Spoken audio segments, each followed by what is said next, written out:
you to everybody who joined.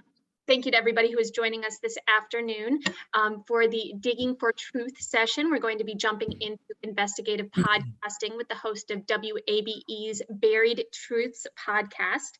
Just a little bit of housekeeping before we get started. Please feel free to introduce yourselves, podcast fans, podcasters joining us in the audience. Put that in the chat. If you have questions during this session, please use the Q&A feature and we will get those answered during this session. I, of course, want to thank the sponsors of the WFAE Podcast Festival pop-up. We've got Ortho Carolina, as well as our partners at Blumenthal Performing Arts, the Queen City Podcast Network, and Eclex Creative Agency. I would be remiss if I did not remind you that the only way that we are able to bring you a free podcast festival, that we're able to bring you these incredible sessions and provide the news, the information, and podcasts from WFAE is with member support. So I hope you'll take a moment after this session to join WFAE during the giving season. Excuse me, as a member at WFAE.org, or if you'd like to leave a tip for WFAE on Venmo, you can find us at WFAE Radio. Without any further ado, I am thrilled, I am honored to introduce the host of the SouthBound podcast, the author of The Elephant in the Room, as well as a forthcoming, very exciting project, the commentator of WFAE's On My Mind, who just so happens to be my friend and neighbor, the incredible Tommy Tomlinson. Tommy? Well, thank you, Megan. That's far too much, but I'll take it. Thanks to everybody for coming today. I want to get right to it because I hope and believe that y'all have lots of questions for our guest. Let me give you a brief introduction to him before we get started. Hank Klibanoff, I grew up in the newspaper business, and Hank was a name that everybody in the newspaper business knew and knows. He was a top editor at papers in Philly and Atlanta for years and years. He went on to co-write or co-author a book called The Race Beat about the media coverage of the civil rights movement that won the Pulitzer Prize for History back in 2007. And these days, Hank is doing podcasting, and his podcast through through WABE in Atlanta called Buried Truth has won a Peabody Award for its excellence. Hank, welcome. Thank you so much for joining us. I'm honored to be invited. Thank you, Tommy, and to be with you. That's terrific. Well, thank you. Let's jump right into it. The first two seasons of Buried Truths were about long gone murders, racially motivated murders that happened in Georgia decades ago, that most people, maybe even people who lived in those towns, had forgotten about, although some obviously had not. This season of Buried Truths, you went in the other direction. You went from cold cases to a hot case. You covered the Ahmaud Arbery case, the murder of a young Black man in Brunswick, Georgia, last year. What made you decide to go in that direction with this season? Yeah. Thank you for having me, and thanks for that question. Yeah, the whole original idea of the course that I teach at Emory University, from which the podcast sprung, the Georgia Civil Rights Cold Cases Project, was to examine unpunished, racially motivated killings in the South. And you and I both know, having been in newspapers, we call them killings until there's been an adjudication of murder. Now, in the case of Arbery, we can call that a murder. And the idea was to look in the past, because as we said in the opening season, when we understand who we were, we can better understand who we are. And I looked at the Isaiah Nixon case, a killing of a man in 1948, a farmer, because he voted in and I looked at it because we were heading into an election year in 2016, and voter suppression was very much on people's minds. And what is a more effective way of suppressing voters than killing them? So that was the cause. That's what we were doing there. And then the second season was about a young man, a Black man in Macon, Georgia, 1962, who was killed by two white police officers. That course, as you know, had a lot of resonance with other cases that were live. And we were working on season 3 down in South Georgia.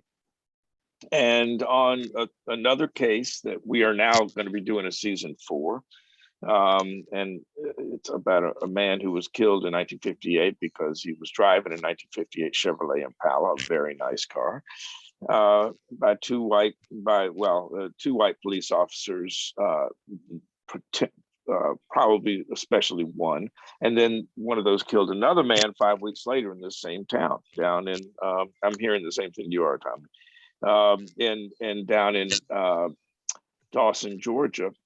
When COVID broke out in such a way that we had to leave and quit, and I couldn't take any more students down there. So I came back to Atlanta and was thinking, what could happen? And the Ahmaud Arbery story emerges in May. And then I look back and say, my gosh, this thing happened in February. And we're just now finding out. And the more I studied, I very quickly was sending off an email to the people at the podcast at WABE saying, this just has too much resonance with the cases we've been doing from 1940s and 50s and 60s. I think it's here and now, and it doesn't fall into my parameters of the modern civil rights movement, but we sure ought to jump on this, and we did. So can everybody hear me okay? I had a little mic difficulty. Hey, can you hear me all right? Yes, I sure can. But of course, there would be no such thing as a Zoom session without some sort of technical difficulty.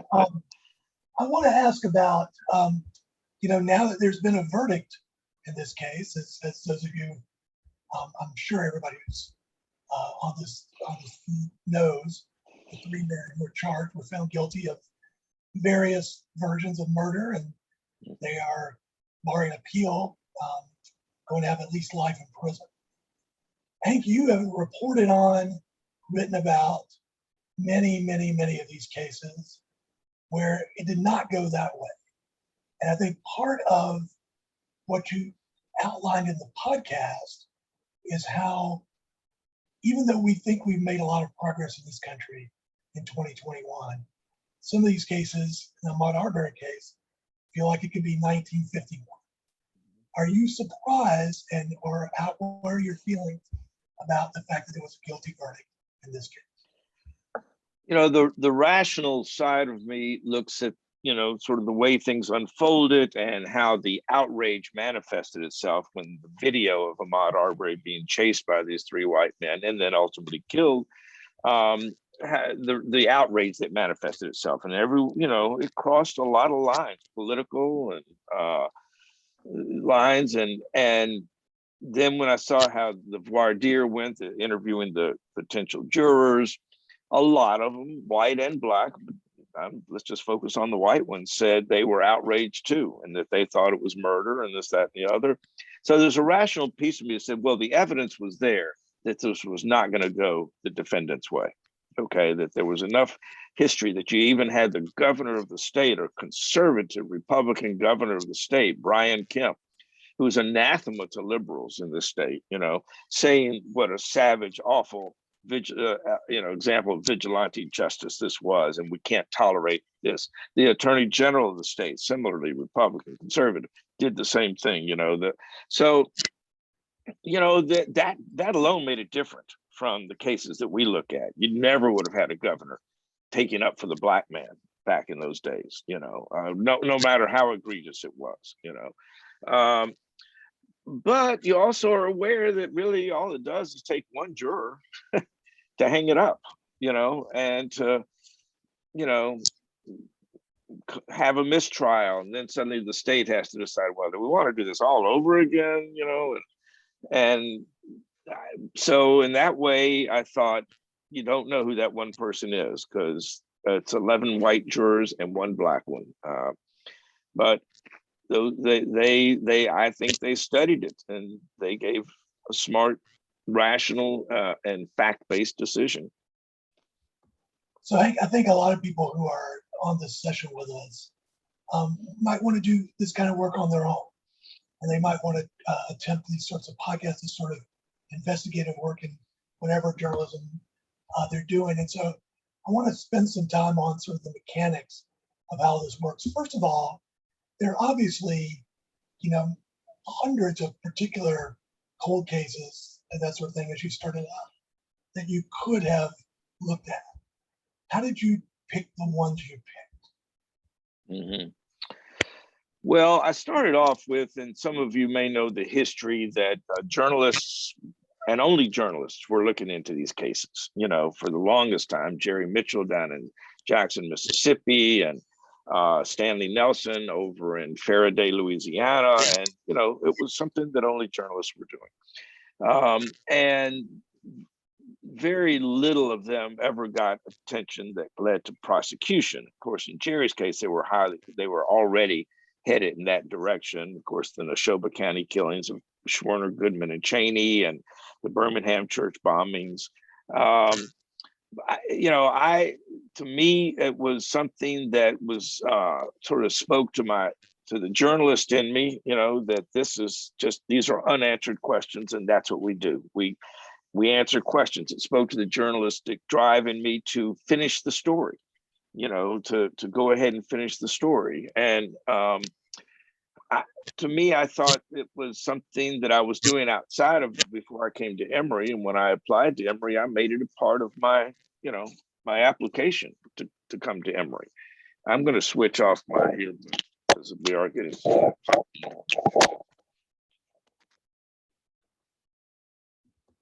Hank, I don't think we can hear you now. Can you now? Now You can hear me? Yeah, it just took a minute to switch over. Okay. Well, let me ask you this. Yeah. How are you, like, of the potential cases, I guess I'm thinking as a potential investigative journalist. Yeah. How are you deciding, like, this is one that we can do and this is one we can't do? How are you making those decisions? Well, I start off with this list that the FBI produced in 2006, late 2006, 2007, when Alberto Gonzalez was the Attorney General and Robert Mueller was the FBI chief. And it was just a list of 109 cases that hadn't been punished. But, you know, they could have picked any number of them, and that's not even representative of the total number. And none of them were prosecuted, so they're all unpunished. I picked, again, the Isaiah Nixon case because it was an election-related case, and we had a big presidential election coming. I had no concept how big that election was going to be. No one had even, thrown their hat in yet. So, but in the end, it turned out to be a good case, and it turned out to be a story that had so many moves to it. You know, the fact that one of my students was able to, this is a spoiler alert, but was able to, find the gravesite of Isaiah Nixon 67 years after his family lost track of it. And that's all in the podcast, was very interesting aside from the whole election dynamic. But it allowed us to go back to Georgia history and look at what voter suppression looked like in 1948 and in 1946, even before then. So I like that one. And then also on the list, I saw A.C. Hall and did some preliminary research and did see it was about a police killing. And this was at a time when, there were a lot of those police killings around. And I just thought, well, that would be something my students might be interested in. And they were. And, you can't do it without the records. So I have to go out and get the records long before classes start, because as you know, if you wait till the first class and say, let's send off a nice little Freedom of Information Act letter and see what we get. These students will have graduated, their own children will have graduated before we'd ever get anything from, the government agencies. So I try to do all that before the case begins, before the class begins. Yeah, I want to remind everybody, just throw your questions for Hank in the chat. We're monitoring that, and I'll be glad to ask questions that people come up with as we go along. I want to kind of take that idea and just make it a little more general, I guess. Mm-hmm. Are there things that you're looking for in a case you might cover, or a story you might cover, that define for you whether you can do it or not? And has that changed now that you're working in audio versus film? Mm-hmm. Yes. And I'm looking for more than just the whodunit. And we say this just about every time we do a podcast. This is not about whodunit. In almost every case, we know who did it, in the same way we know who killed Ahmaud Arbery. That was never a secret. The question, okay. Same with these other cases. The records are clear. The question is why? What was the dynamic in the South that led those two police officers to shoot A.C. Hall in the back as he's running away from them? Okay. What led these two white men who showed up at Isaiah Nixon's house on election day and, ask him who he voted for, and dissatisfied with his answer, say, let's go for a ride. He says, I'm not going for a ride, because he knew a good friend of his had gotten beat up earlier in the day by the same family of white men. And so they pulled out their guns and shot him 3 times. And, he died about three days later. And it's just all the dynamics.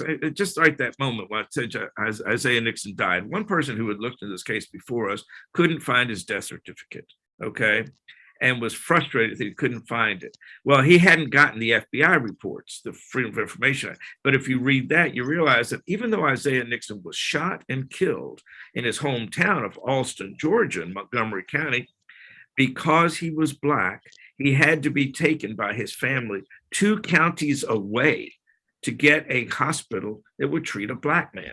There's a story.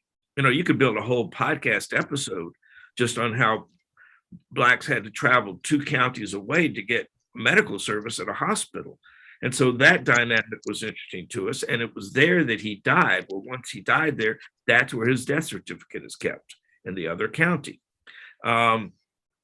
So, little things like that. We're looking for the story around the core story, all the stories around the core story. So kind of walk us through how you and your group at Emory sort of develop this. You have a case and you say, all right, we want to work on this. Mm-hmm. What do you turn your folks loose to do? And what's some of the legwork and prep work involved before you have a finished product? Sure. Well, we start off with the students. I hand them the textbook, and I can get one right here. It's right here.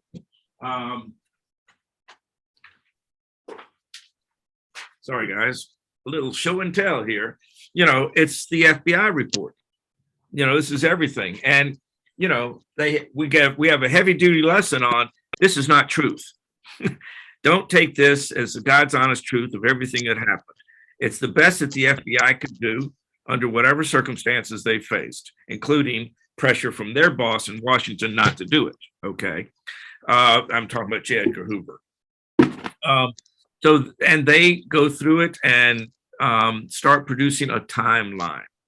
Everybody works on a timeline of everything. And you learn to order what happened, because these records that are the Freedom of Information Act, were stuffed into a file, over a period of time in an office down in wherever that the FBI was working. And they pick it up, moved it to Washington at some point. And when I ask for it, the FBI just takes it out and runs it through a copier. So we have to order it up chronologically. Okay. And then Hank, is there an app or something that you guys use to do that timeline? I know when I've had to do timelines on research projects before, I can never find a good way to do that. I'm not that smart, no. And the hours that I spend and the students spend trying to get a grid to contain the categories that we want, and then to upload it through our, content management system here it's a nightmare, but and then, the students build that whole thing, but they also learn to look at a FBI document and just say, wait, there are 4 dates on here. One is the date of the event of whatever somebody's describing. One is the date of the FBI's interview. The other is the date of transcription. Oh, here's signatures with new dates of when people read the file, that sort of thing. And I have to key them on what we need to know. We don't need to know when they interview. They will put it in there when they interview them, because sometimes you realize they didn't interview somebody until 6 months after the crime. And so their memories might be less good than someone they interviewed the day after. But mostly it's the date you're looking for is the date of whatever the core crime was committed. And so they build the timeline that way. And that's a 2-week process. Now, my classes only meet once a week for 3 hours, okay, 2.5. But that's a 2-week process of building the timeline. And then we start going into so who are some of the personalities, the characters, the historical actors that are important in this? And students learn to use some judgment as to who's going to emerge later. Is the sheriff going to be important, or is it going to be the police chief, or both?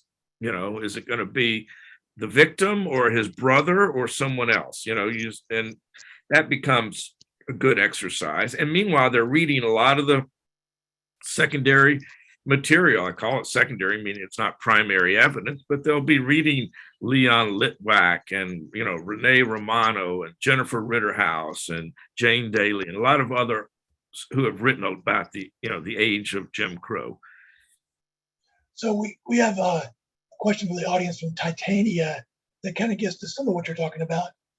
Can you explain the process of obtaining records?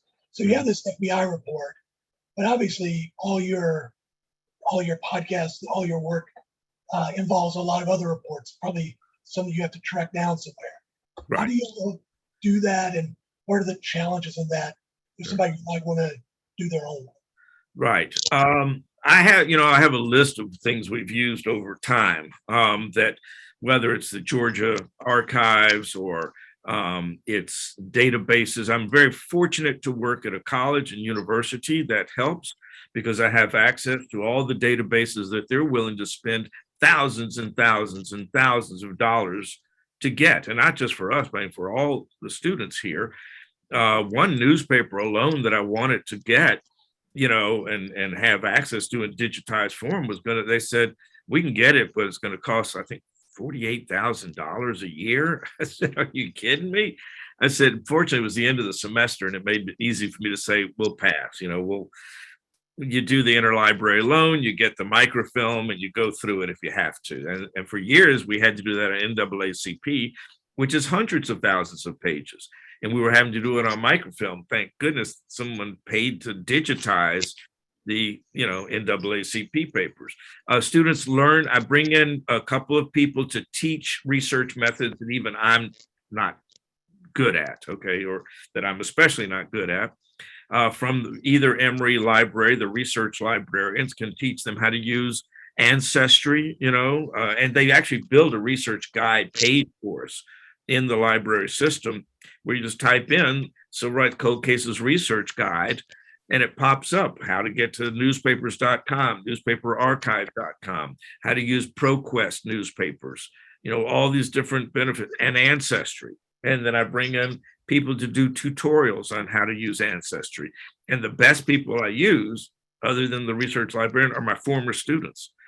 2 of whom got hired by CNN onto their research and fact-checking desks, right after they left Emory. And they come back far more expert in things than I am, So I'd just like to mention here that, Hank, as he said, is blessed with a lot of resources. For those of you who might not have as many, a place that I would start would be my local library.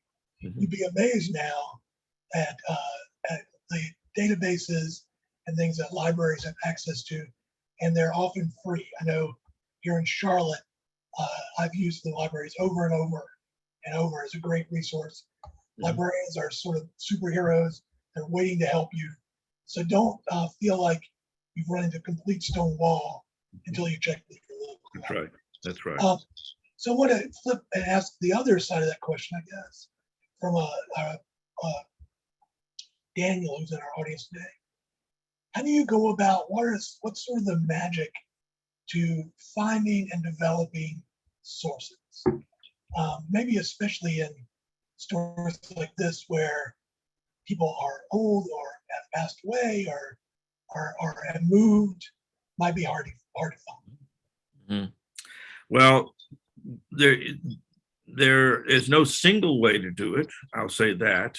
The hardest thing that I find students encounter is, and not just in this course, but in my other journalism courses, is really going out and interviewing people and talking to people. It's using the phone. You know what this is? It's a phone. It's not just, an access to the internet and text messaging. and calling people. And I'll do some calling in the class sometimes just to model that, and having a personal conversation with the clerk of the Superior Court and say, hi, my name's Hank Klibanoff. How are you today? Good. She says, I'm an Emory, I teach at Emory University, teach a history course, and we're looking into something that happened down in your county some years ago. And oh, really? What was that? Pretty soon they're hooked. I have also just sent the students to make the first call, thinking that sometimes I can come on a little too fast, a little too much. I know this after 36 years as a journalist. And I'll have when we discovered that Isaiah Nixon's daughter was living in Florida, I had the students call her first, or in fact, after we discovered Isaiah Nixon's grave, and there was a story in the Wall Street Journal about it, and I got an email from somebody who had seen on our website a Vimeo that my daughter had actually done for me over the weekend, quickly. And my daughter calls me on the Monday after we discovered the gravesite and says, Dad, I've gotten an email from a man who says he's the nephew of the two men who killed Isaiah Nixon. I said, really? The nephew of the two men who killed him? She said, yes. She says, Dad, you've gotten me in too deep now. So I said, well, let me have his email and address and everything. And I turned it over to students and they called him. And I said, so where does he live? And the student said, he lives in the same town as Isaiah Nixon's daughter. I said, in all the lousy gin joints in the world, he lives in the same town? And the answer was yes. But they called him and he says, I just want to tell the family I'm sorry for what my uncles did. And he was genuine. And I said to the students, do you think he was? Yes, he was genuine. And then I called him. So sometimes they're better at disarming people than I am. Not everyone wants to cooperate, and the one we're doing now, one daughter was very gung-ho to help us. The other just wasn't, says, I just don't want to go back there. That's a question I want to ask about. How do you approach people who you feel like might be, I don't know, the journalist version of hostile witnesses? Yeah, right. How do you sort of finesse those situations? You just come at it and I don't know. I just do it as natural as I can be, I sometimes the one mistake I've made sometimes is sending people examples of some of our records, and some of it can be fairly horrific. In one case, I sent people a testimony of their mother's testimony at a civil trial that evolved from one of these cases. And they said, oh, that's too hard. I don't know if I want to be part of this anymore. And I was very apologetic and went back down there and talked to her. It's 3 hours away, and talked to her and said, I'm sorry. I thought we're ready and wanted that. But in the case of one where the last living witness to a killing, the one we're doing now, of a man named James Brazier, and I had interviewed her, and she, according to all the records, she was in jail for killing her husband and was still in the county jail more than 12 months later. And the record showed, I'm giving you this, I'm going to ruin my whole podcast now, spoiler. But it just stays in this room, man. Yeah, okay, yeah, right. Yeah, I'm a journalist. You can trust me. I know, right? Okay. She was still in jail more than a year after for a manslaughter charge. She wasn't in the state penitentiary. And why? Well, once we saw records from the NAACP, which is a great resource, okay, and you don't have to do the Freedom of Information Act to get it, was that in her 10th month in jail, she gave birth to a child. Well, how did that happen? Well, the trustee in the jail had the keys to the Black women's cells. And the sheriff, according to the sheriff's own records, had the keys to the white women's cells, and that's how she got, and I'm having to ask her, and we find her at long last. We found her and living in a squalid situation, horrible. But she said, come on in, I'll talk to you. And I had to ask her some of those difficult questions, about it. So And do you find in the moment that it's easier to sort of dance around that a little bit and build up to it? Or is it usually easier just to get it out? well, I think I'm going to say the same answer you'd probably give. You know, the worst answer in the world. It depends. Sometimes one works and sometimes the other. You know, in that case, I was sputtering because I never expected her to be there. I didn't think we'd have the right house. But and then frankly, she was. This is someone who really could have had an opportunity to give testimony that would have led to the conviction of two men, and she just got scared at the trial back in 1962, and that's really what she ended up saying that I wanted to hear, you know. And she wasn't going to go very deep on it, and then I was going to go back and visit her, and then sadly she died, you know, that's one lesson I've learned is don't wait too long. You know, Yeah. So I wonder how this has changed for you in going from somebody who worked primarily in print to now doing this work in audio. You know, one thing that those of us who work in audio know is that it's gold when you can get somebody saying something great on tape. Is the introduction of recording equipment, all the things that you have to do to make that work, has that made your job more difficult? And how do you and your crew work with that? well, first of all, I'm so fortunate beyond my wildest expectations to work at WABE with a producer named Dave Barriswain, I think he's now program director, I'm not sure, but amazing, you know, and both in creating this really lush, wonderful sound, but also and sort of working me through to get to the point where I'll make these calls, do these things, because I've got a full-time job over here at Emory. Meanwhile, I've got another full-time job at WABE, you know, but keeping us on track. And I think I just know that that's the coin of the realm. Sound is everything. And we write to the sound.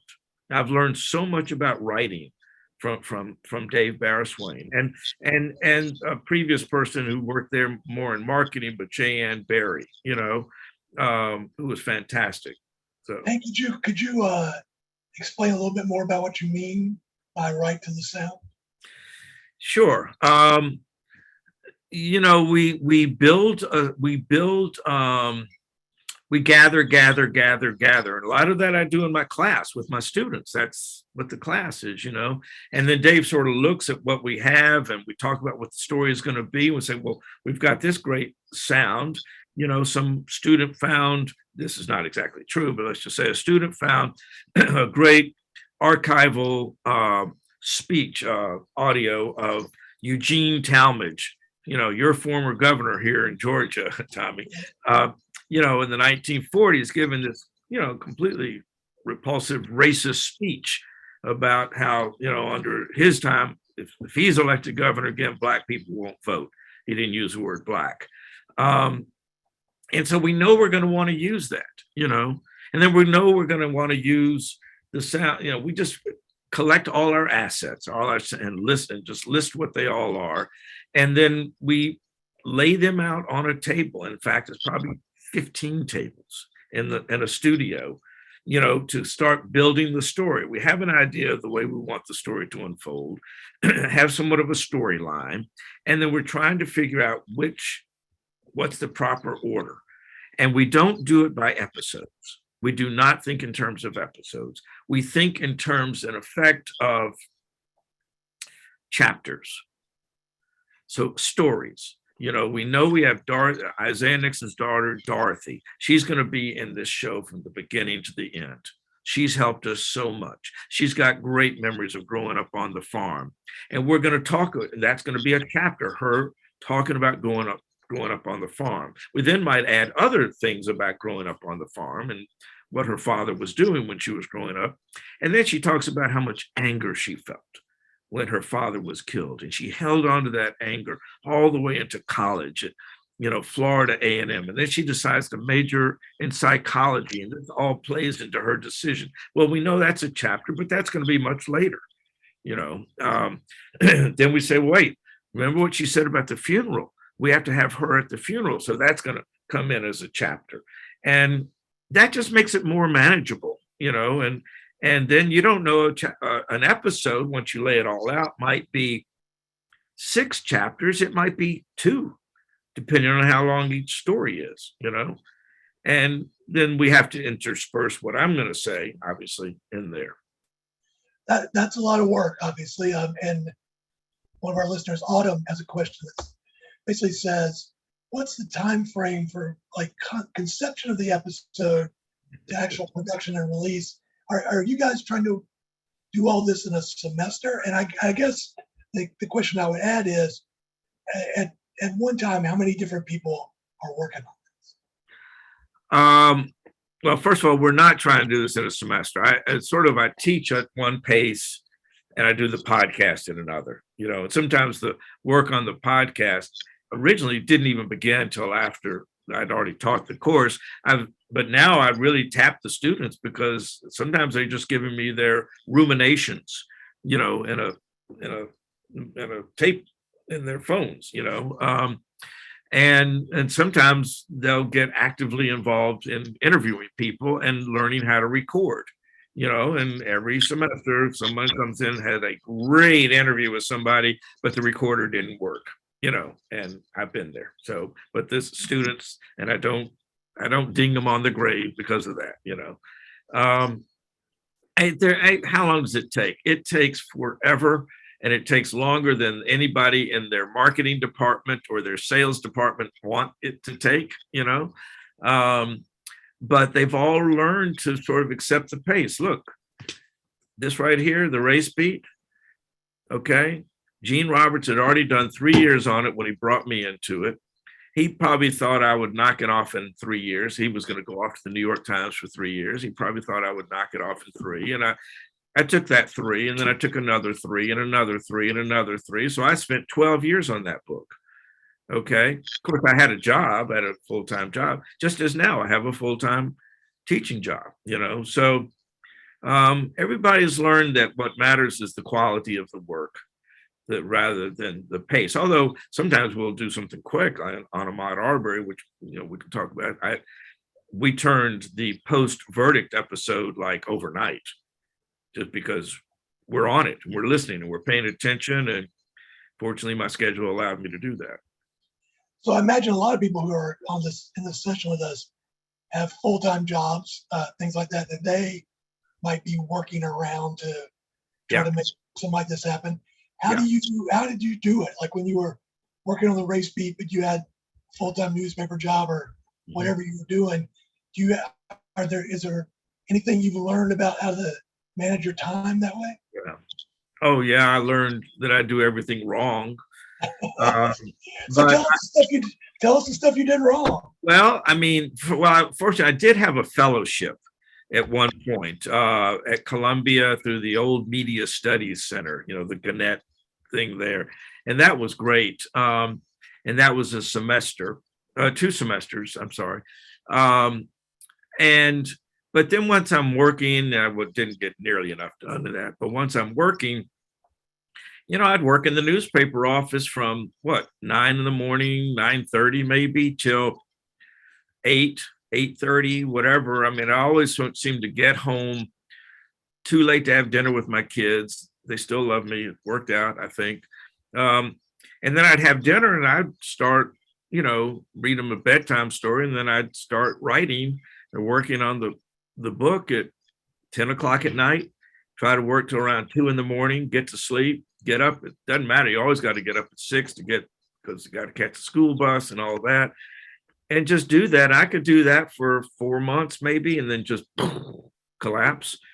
And then sometimes I would try getting up really early, at 4 in the morning and going in and writing, but I never really liked that. Plus I had to tiptoe so quietly not to wake anybody else up, or for them not to think I was a burglar in the house, so, and it just, it takes time. I used weekends, a lot of weekends. on the podcast that I do now, Dave and I sort of take over the studio on Sundays. And by the way, we don't, just one thing that I think really is helpful. We don't write an episode and go in and track it, put the voice to it. We don't do that. We write all of it and then go into the studio. So you need the whole season. That's theoretically we do. We try to, but inevitably the marketing people and everybody said we want to shoot, we want to share it with some people. We want to start trying to get sponsors. We want to do this, that, and the other, and we sort of end up just going ahead and doing it. We'll do one, but pretty soon there've been a couple of seasons where we've gone ahead and actually started the podcast without having the last episode done, which is high risk. It's like, because what if something happens, so, but it happens. Are you trying to do the whole season just in case you want to move stuff around, or why are you doing it that way? Well, I'm more comfortable. I mean, the same thing, like, with the book, I could be deep into chapter 14 or something. And man, I hit a mother load of clarity, on something that and I'm banging it out. I said, wow, this really so better explains what I tried to say in chapter 2. Now that I'm sort of coming back to it, that I really want to move this into chapter 2. Okay. And I have the freedom to do that, we have the freedom to move our interview with Dorothy back, her reflection on, being in nursing school, whatever it would be. And this gives us more moves. So there are lots of ways people who do this for a living approach the storytelling. I guess 2 main ways are you just sort of start at the beginning and keep moving forward and figure out how it is as you're going along. And then there are people who figure out where they want the story to end and sort of craft the whole thing to get to that point. Are you a advocate of either one of those? No, I do like to know what I'm doing when I'm going in it, and I don't like too many surprises. And to me, cohesion matters, and you don't stumble into cohesion, I mean, sometimes we do, but I don't think clarity and comprehension and cohesion are very much the byproduct of just luck. I think it takes some thinking and some scoping out. I mean, yeah, I think having been a journalist helped me. When fortunately if you have an editor who says, now down here, Hank, I used to have a great city editor. Hank, there's Clint Blackwell, your city editor. I said, I know who you are. I've been working with you for 5 years. I know it's down here in down here in paragraph 14 or 12, whatever. You mentioned Senator Stone. I said, yeah. He said, and you refer to him as Senator Stone. I said, yeah. He says, Hank, you think we might want to give him a first name on first reference, and you learn to sort of be eagle-eyed about those things that you haven't fully explained or set up. And that takes a great deal of attention to detail. And I think my training in journalism helped me with that. We have a question from the audience. And by the way, if anybody else has questions, feel free to throw them in here in these last 15 minutes or so. We have a question from Coleman. What are some good strategies to present investigative information? I think what he's talking about, at least what I think about when I think about that is, there's some stuff that's narrative that's easy to figure out. Oh, that's a great quote that ought to be in the story. There's other stuff that's more maybe data-based or just informational that's got to be in there that's not as juicy. Mm-hmm. What are some ways that you figured out to get that across to the audience and make it palatable? Yeah, that is a real problem. And one thing that you can do in radio that we could never do in newspapers is say, now, I need to tell you before I go into this, this gets a little complicated, I've been working on it, and I think I know how to tell you this so that we can keep it straight, because it took me a while to figure it out, and you start easing people into it that way. The lesson I had to learn early on was from the radio people, although every time they said, you've got to have shorter sentences. You can't use those long words. Those are newspaper words. This is radio. And finally, I exploded on a Sunday morning and said, this isn't radio. And they said, well, what do you mean? I said, are you going to play this on the radio? They said, no, it's a podcast and everything. I said, okay, then shut up, but no. But their intention was really, they were well-intentioned. And I learned a lot about, not having long explanations. Okay. And when I go back even and listen to the first season, I had some back and forth about the feds down in Savannah and whether or not they were interested in prosecuting the killing of Isaiah Nixon or the beating of Dover Carter, and how I thought they had represented things wrong to Washington, to the Justice Department in Washington, so that they wouldn't have to prosecute. And I thought they gamed the system to avoid prosecuting, but it took some real explanation to do that. And I still listen and wonder, could I have made that shorter? I said, no one ever complained that there was too much detail on that. And I actually would invite that, that type of complaint. So you have a move that you do in this podcast that I think is really interesting. You'll play like a sound bite or like you said, that clip from Eugene Talmadge or somebody like that. And then after it's over, you'll say, now, did you hear what he said just then? You'll come back and you'll sort of pause for a moment and bring people back to make sure they caught this point. Yeah. That's not something you usually do in print either. Is that something that you just naturally did when you started this podcast, or how did that come about?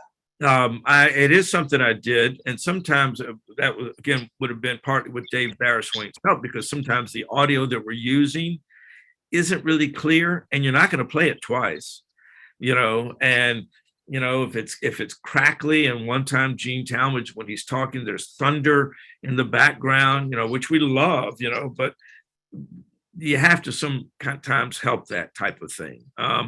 And so, I started doing that sort of improv. And I have a guy I used to work with at the Atlanta Journal-Constitution, Richard Hallex, as an editor. And he is so wonderful.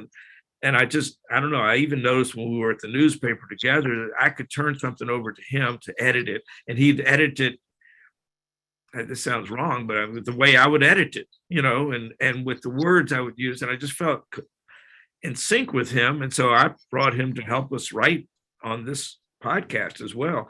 And he sort of adopts some of that too. The other thing I noticed, or one other thing I noticed about this podcast, especially in the Ahmaud Arbery season, was that you were coming from a very definite point of view. You're not, throwing down bolts of thunder from the sky on this, but it's clear, even before there was a verdict, whose side you were on in all this. It was not, you weren't pretending to play it right down the middle, like a lot of, journalism that we would see in the newspaper or on TV might be. How did that choice come about? And was that something that there were a lot of discussions? There were some discussions on that in the first season, and we're talking about voter suppression. And I said, this was the ultimate voter suppression, killing Isaiah Nixon, because he voted. or listen to what Gene Talmadge said, and we quoted Gene. We had a Gene Talmadge where after the Supreme Court ruled that blacks could vote in the Democratic Party primary, he said, well, there's only one way we could stop them now, pistols, and of course that wasn't a tape where I had to clarify, but there are times when you just, I think, if I'm just going to give them straight journalism, and if I started on my argument about the flaws of objectivity, which hasn't even been in the Sigma Delta Chi Society of Professional Journalists Code of Ethics for 30 years. They took it out, and if I'm just going to sort of do what all the newspapers are doing and everybody else is doing, then they don't need me. They don't need me, and they don't need me if I'm completely cockamamie crazy either. But I think I have a rational response to things, having been raised in the South, been born in the 40s in the South. I'm a lot older than I look. No, yeah, whatever it is. And I did have a response to that videotape of Ahmaud Arbery running down the street. And then when I see that people have a different take, I got to point it out and say, look, they have a completely different view of what's going on. I don't see it. I don't see Ahmaud Arbery slapping Travis McMichael 12 to 15 times, as the guy we've just interviewed says. You can take a look and see it, but I don't see it. I've slowed it down, like he said. I don't see it, and I'm just going to be fairly forthright about that. I hope I don't think I'm radical on that. I just think I'm given the benefit of a lot of research. That's what I've done. Newspapers do investigative reports all the time, crusades, for, better stoplights, better 911, better whatever it would be, railroad crossings. And no one ever says you shouldn't do that. You shouldn't go out there and try to save more lives. And I'm feeling sort of the same way about why I do this and how I want it to be distinguished from what others are doing. So I'm told we can't start the next session until we wrap up this one. So I want to make sure we hit our marks time-wise here. So I want to ask you one last question. And it's from my colleague, Jeff Money here at WFAE. Why do you think you're drawn to this work that can be emotionally and professionally difficult? Sort of what drives you? Well, I did say to you, I grew up in the South. I grew up in Alabama. I was born in 1949. I entered first grade the year of Brown versus Board. And if Alabama had complied, I would have entered first grade with the benefits of a diverse schooling for the next, all the way through my senior year in high school. But as you know, Alabama resisted just like everybody else. And, with a lot of bloodshed over the next, 11, 12 years. So it wasn't until I was a junior in high school that we desegregated. And I just sort of grew up reading about civil rights, and I grew up in a very progressive family, but quietly progressive. My father had a store on the main street, women's clothing and family shoes. He wasn't going to get out there and take a stand, but except that he hired the first Black sales clerk, so that's what equaled resistance back then. And I just have felt something about all this story. The story of race is defined, my 70 plus years on this planet, and the mixed feelings that I have had about it. Okay. And the different response that my family had to things, and my friends, although most of my friends were pretty progressive, but not all. And I don't know. And like I said, also this idea that this is about finishing the story, closing the loop, and social justice. Gosh, if you can do anything to expedite our, pursuit of justice in this country, even by dragging up historic stories and saying this is what injustice looks like, then and now, of course we should do that. I think it's incumbent upon us, an imperative that we point out injustice where it existed in hopes that it will exist less as we go forward into the future. Thank you so much, Hank, not just for talking to us today, but for your work. Thanks to everybody at WFAE for setting us all this up. And thanks to you and the crowd who came and listened to the questions. Great questions. Thank you. We have a session called Real Talk, Tackling Tough Topics, which is coming up at 2 o'clock. I think there's a link in the chat somewhere if anybody wants to join in that. In the meantime, thanks for being part of the Charlotte Podcast Festival, and we'll see you again soon. Thank you.